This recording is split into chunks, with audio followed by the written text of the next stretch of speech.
Welcome to the Nonprofit Digital Success Podcast, brought to you by wowdigital.com, your best place for nonprofit websites and design, now including fractional CMO support. Are you worried that your nonprofit isn't prepared for a crisis? Gertha Jean reveals how a few smart risk strategies can protect your mission, boost trust, and help you lead with confidence. Stay tuned and let's crisis-proof your digital strategy.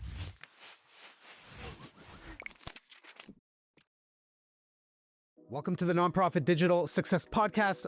As always, I'm your host, David, and in this episode, we're going to be talking about crisis readiness, digital risk, and building trust. And I've got Gertha Jean here with me. But before we continue, I want to mention that our podcast needs your help. If you find this episode or any of the others insightful, interesting, or helpful, please like, subscribe, share, and comment. It really does help our podcast out. With 15 years of experience, Gertha is the CEO of OWIG Risk Management. That's pronounced OWIG. She's also a nonprofit founder herself, helping organizations stay ready, not reactive, by creating practical, smart risk strategies that work. Thanks so much for joining, Gertha. How's your day going so far? Going great, David. Thank you so much for having me on. Yeah, my pleasure. I think this is going to be a really, really great and interesting episode for a lot of people. There aren't a lot of times when we're thinking about risk management, and there's a lot of thinking in terms of nonprofits. Now, I worked at a hospital for about just under 5 years. And as you can imagine, we had all kinds of risk assessments, like if there was a bomb threat, if there was a fire, if everybody was diverting away from other hospitals in terms of like mega crisis, city shutdown type scenarios. And we ran through, what does that look like? How do we communicate? What systems do we have in place to get information out to the families of residents or loved ones or caregivers or anything like that? That's probably a little bit extreme in terms of like what most nonprofits might be thinking about. You know, as an agency, we have insurance, right? Nonprofits should have insurance. So you have error and omission, you have general liability. Something a lot of people aren't thinking about is cyber insurance. Like, what if your organization gets hit with malware or crypto locker stuff or this or that? So let's just start at the beginning here, because I think I just totally like threw a whole bunch of stuff at people here. But what does it really mean for a nonprofit to be crisis ready?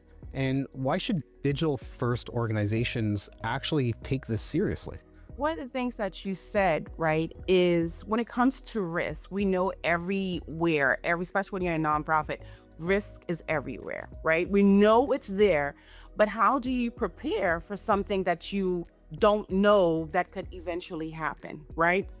And I'm so glad that you mentioned insurance, because I feel like a lot of people combine risk management and insurance together. They're like, I'm protected because I have insurance. I'm a very visual person. So a lot of my teaching and education is like through storytelling, right?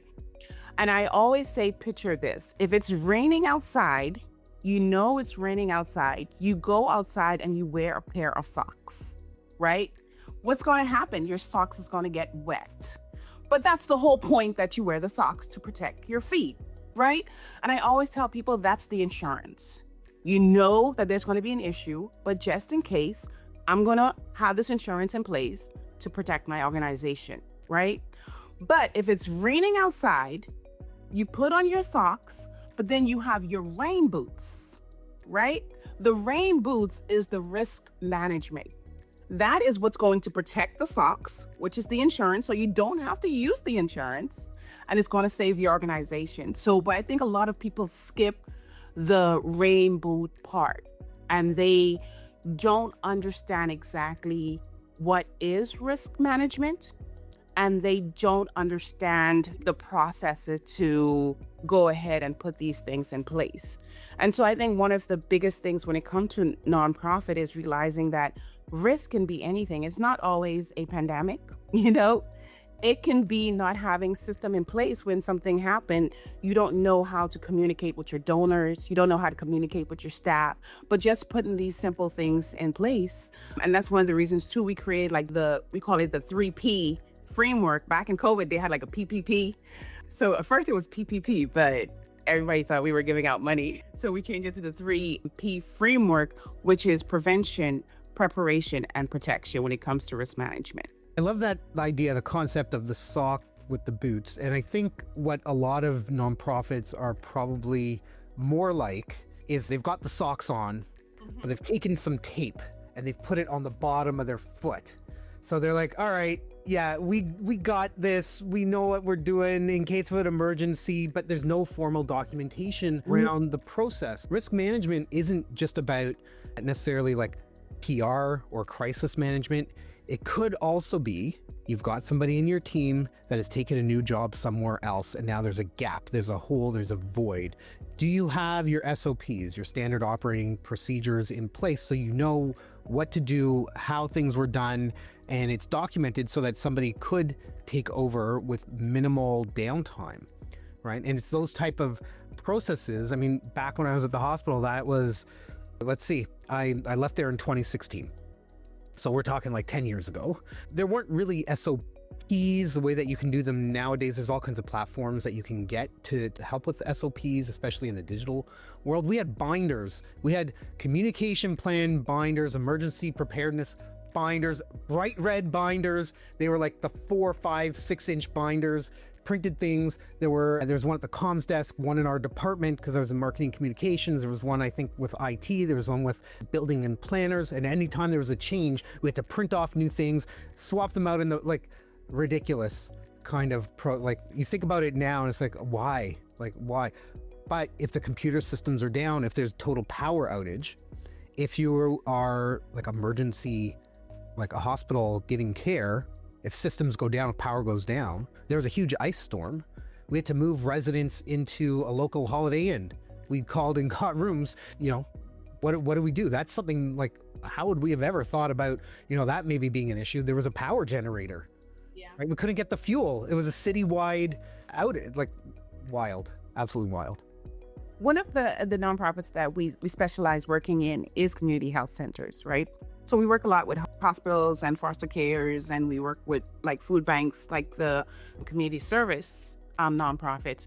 And you would be surprised, David, because honestly speaking, I know me, if there is an incident, we have these binders that you talk about, but when it happens, do you know where the binder is? Or you have to dust through it and you have to flip through the pages. Don't get me wrong, those binders are great, but in a situation where the intensity is high, the risk is very high, you need to make these processes simple and easy. So I always use this analogy of Hansel and Gretel, right? Because the story with Hansel and Gretel is that they left breadcrumbs. And so the first step with any crisis is to leave those breadcrumbs, and you want to make it easy for your team or whoever is in charge. And I always say, put 3 simple things on those breadcrumbs: who to contact, what to do, what the follow-up is. Once they have those things, then it'll make the process easier, and then we can go through the binder. But I'm telling you, if the power went out and it's dark and I can't find that binder, what am I to do? So if we can go back, and like I said, I love telling stories, if you don't notice about me, because like I said, I'm a very visual person, and risk management is a very complicated subject. And so you have to make it in a way that people can understand. And so when it comes to the 3P framework that we talk about, which is prevention, preparation, and protection, right? If we can go back to Hansel and Gretel, prevention is spotting out those risks, right? What are the gaps? What are we missing? What if you do a list of what can go wrong and how we can go ahead and put that boot on that sock, correct, right? With Hansel and Gretel, they left breadcrumbs. And so what you want to do is you want to leave these breadcrumbs behind for your staff or your donors so they would know what to do in an event of a risk, right? And I always say, make sure to keep it simple, make it easy for them to understand. Always 3 things on a breadcrumb: who to contact, what to do, and the follow-up. So once you have those 3 things on that breadcrumb, you can know what to do, and it will make it so much easier for your team, and it will make it so much easier for the organization to run smoothly. I totally, absolutely 100% agree. And we need to be thinking, if there is some kind of major emergency, people are going to be panicking, Yes. right? If we make things simple, it's easy to follow. We have a clear guide, do this, call this person, do this, right? And it makes it really, really easy. Let's kind of keep the nerves kind of calm so we can think clearly. That should probably be the first thing. Stay calm, think clearly, call emergency whoever, right? And work through it, right? But an online presence supports the mission without, accidentally increasing reputational or security risks is kind of the goal there. But how do you see how nonprofits can leverage that? I think one of the things that I've noticed is that when it comes to digital or even being online, it is such a great tool that some nonprofits are not utilizing to their full potential. So we talk about risk, right? And sometimes, like I said, risk is not always a pandemic. It's not something major. Risk can be something simple as not following up or using certain platforms to create more revenue, to create more donors, to create more awareness, right? So let's take, for example, being digitally online.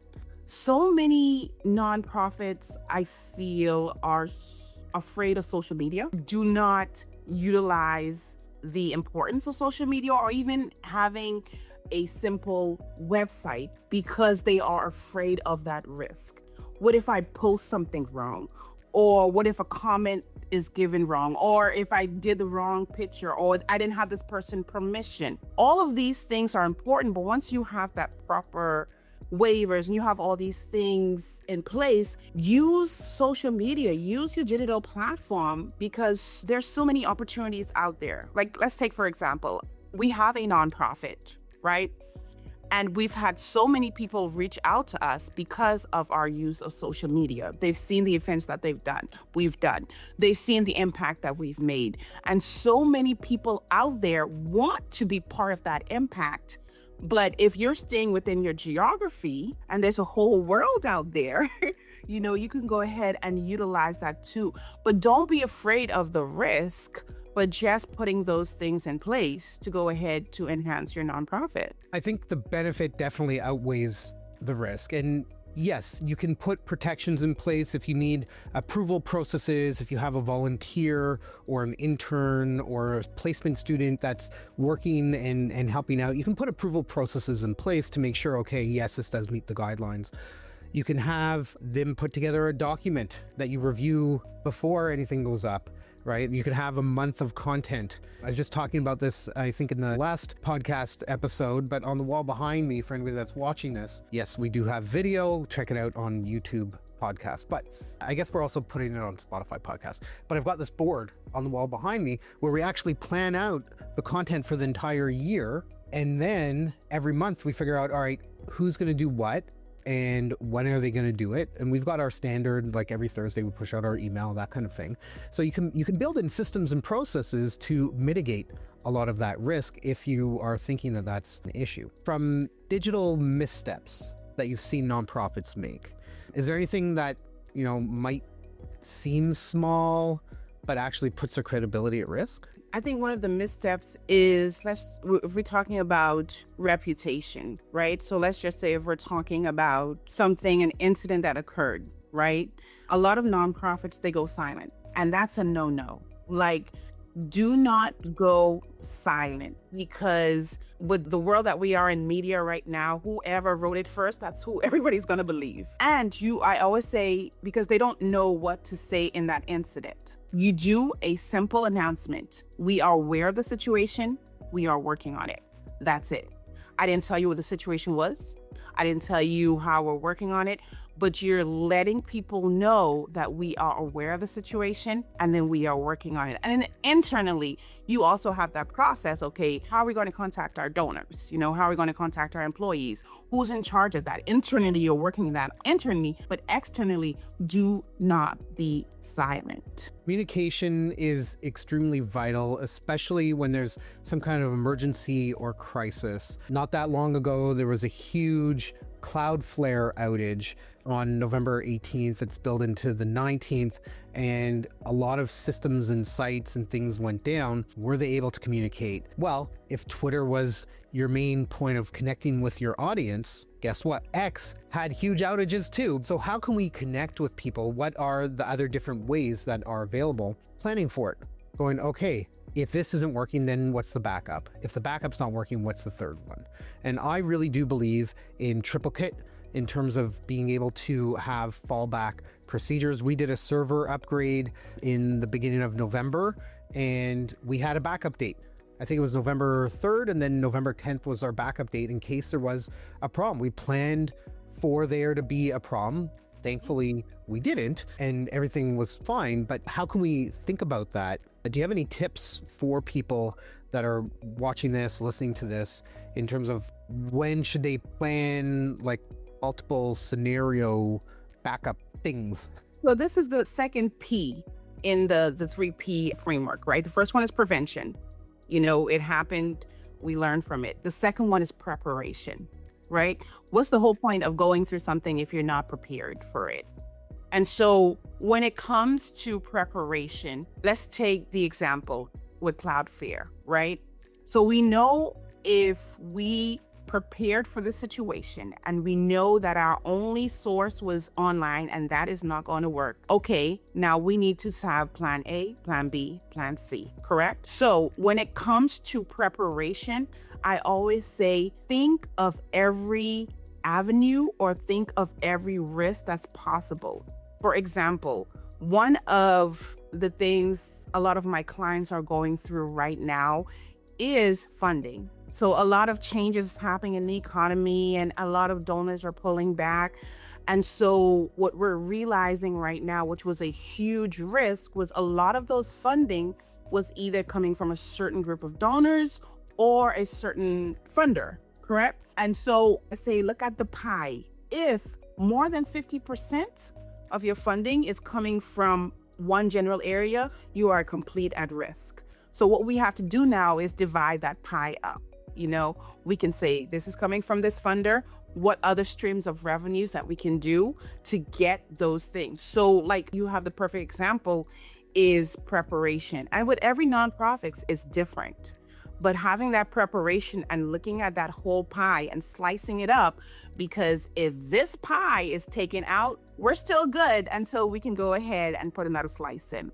Love that idea, right? We need to diversify where funding is coming from so that we can make sure that the organization isn't at severe risk. I would say 50% for sure is an issue. I would say 30% is also still an issue. The last year has had a lot of shifts in terms of funding from federal, local, provincial, state, whatever. And there's a new reality. And how can we shift away from that? And how can we lean into it to appeal to people? Because everybody, I shouldn't say everybody, a lot of people understand what's going on. If there's a cause that they care about, a lot of organizations don't want to say, hey, we're struggling, right? But imagine if you went to people that already care about your organization, that have already been making donations for 1 year, 2 years, 5 years, 10 years, even if it's $50 a year, $5 a year, saying, hey, the new reality is this, we need your support more now than ever. I think there's something to be said for that. I think right now too is that we need to go back to the basics. With that being said, like I work with nonprofits. I started a nonprofit. I'm on multiple boards. So when I say this, I'm seeing this from different, and plus I donate too. So I'm seeing it from different angles, is that as nonprofits, we need to go back to the basics because right now we are at limited resources. And so many leaders are burnt out. There's stress, some which is out of their control. But let's utilize the resources that we have right now, which is your mission and the impact that the nonprofit is doing, right? And one of the things that you talk about so much on your podcast, and that's why I'm a huge fan, I was like, it's storytelling, right? And we forget it's a simple thing, but we forget the importance of storytelling when it comes to nonprofits. You are doing an amazing work. You are doing wonderful things. You are changing lives. You're bringing so much impact, but you're not doing that storytelling. You're not letting people know what you're doing. And it's not boasting, because if the mission is in there, but if people do not know, they don't know how to support you. So let's go back to the basics. Let's use storytelling. Let's use the impact. Let's reach out to more people and say, hey, and be honest. Hey, I am struggling. You're not begging, because if there is a need, because how would you know what my response is if I don't know what your need is? So I think that's one of the things too, when it comes to nonprofit, is just going back to the basics. Absolutely. And I would argue with most nonprofits out there, when you have your donation form, it's going to sound bad, but on the donation form, don't give people an option where the funding should be going to. It should be going to general operations or wherever it's needed most. And a lot of times you'll have a drop-down field that has like 15 different things in there. And then at the bottom is where it's needed most, right? I would say get rid of that altogether, and just it goes into the general pot, so that as an organization, you can strategically use the money where it's actually needed most. If you have legacy, memorial, donation forms and things like that, build one-offs for those. But your overall main donation form that you're driving traffic to should be for general purpose. That way you can leverage that how you need. Yes. I agree 110% on that. And just to add on to that too, as well, is, bringing in that risk management component to it, right? I know we use the story of Hansel and Gretel, right? And with the story of Hansel and Gretel, we use that in the 3P framework. At the end, which leads us to our third P, which is protection, right? So at the end of the story, when Hansel and Gretel, they went back to their dad, and when their dad was like, I'm so sorry this happened, and they're like, you don't have to worry about it, Dad, because we got all this gold. So they took the gold from the witch, right? And I use that analogy as protection, right? So as you go through these things, is that you have to put things in place that is going to protect the organization, right? And so what we're doing is we're learning from our mistakes, and we are bringing that resilience in, and we're bringing those protections. I know in the beginning we talked about insurance. So let's use the stuff that we already have to better our organization. One of a policy that most, if not shame on you, nonprofits need to have is a D&O policy, right? Which is a directors and officers policy that protects your board members in case, if anybody says that the decision making costs anything and they go to file a lawsuit against your board, it's going to protect them, the board, and their personal asset, right? So you're paying for this policy. You're already paying for this policy. And this is type of protection, but how are you using that policy to go ahead and attract new board members? So a lot of board members, if they see that you have a D&O policy, they're going to say, you know what? You care about your board. You're reliable. You have these things in place. So use the protection that you have already, the risk that you have already, to go ahead and attract new board members or attract donors, because there are so many things that are being paid for, but there's byproducts for those things. I love the idea of leveraging the risk to help you get to where or whatever it is that you need, right? I talk about strategic partnerships with businesses, right? One of my workshops that I run is how can you get corporate sponsors? You can get corporate sponsors to help you mitigate the risk.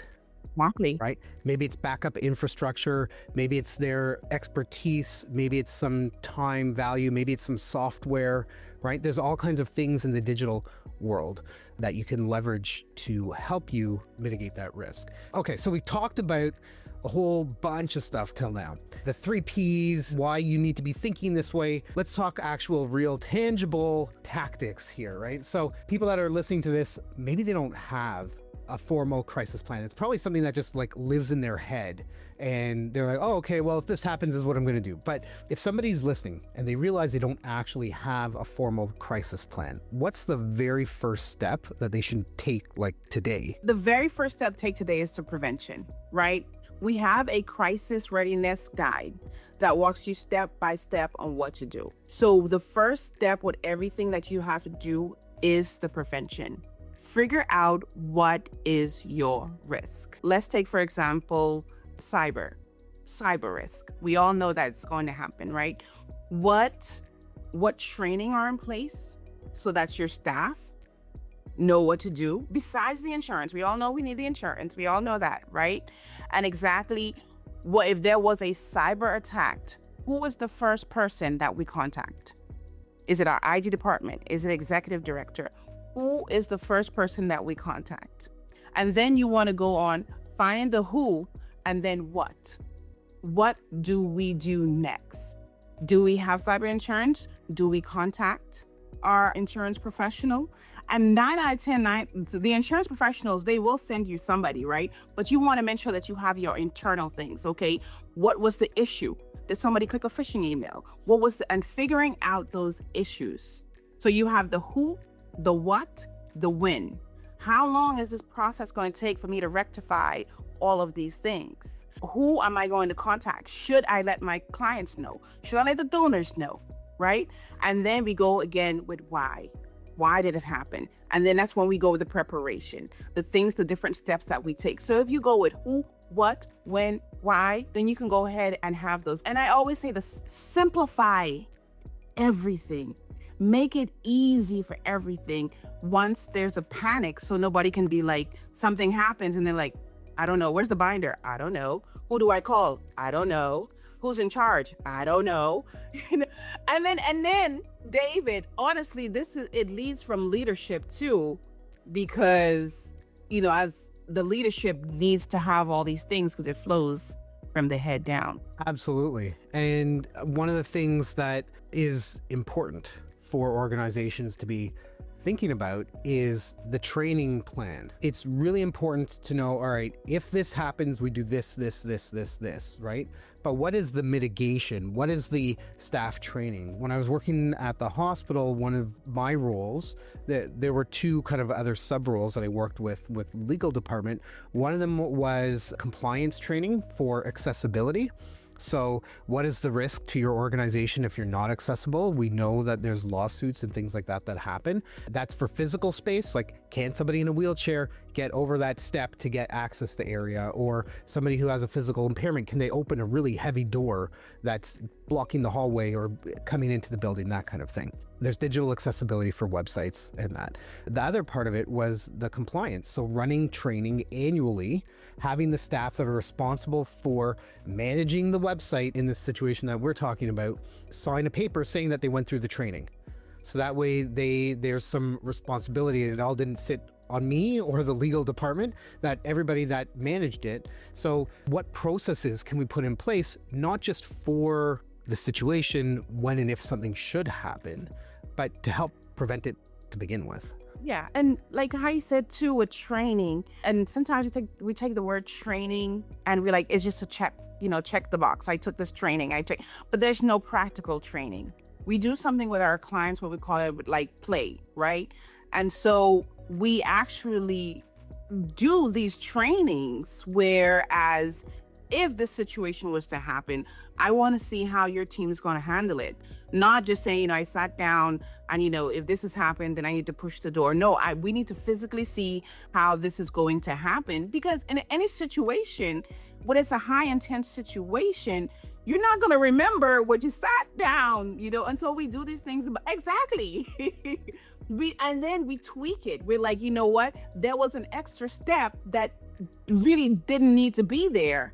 And so that's the thing too, like, don't just check the box, because you can say I'm prepared for it, but in that situation, are you truly prepared for it? And I said, the risk is something that because you can be prepared for one type of risk and then boom, another one happens, but you're constantly learning from it.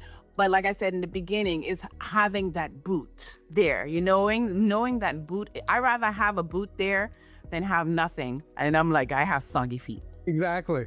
There's a reason that in schools, they do fire alarm testing. They want to see how everybody handles the situation.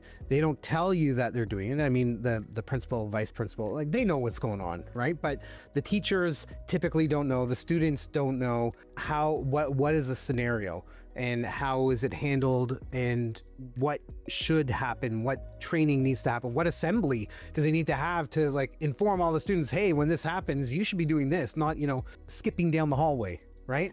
So I think that's definitely an important piece. Are there any red flags or overlooked areas that you find might signal that a nonprofit is vulnerable to a crisis? Burnout.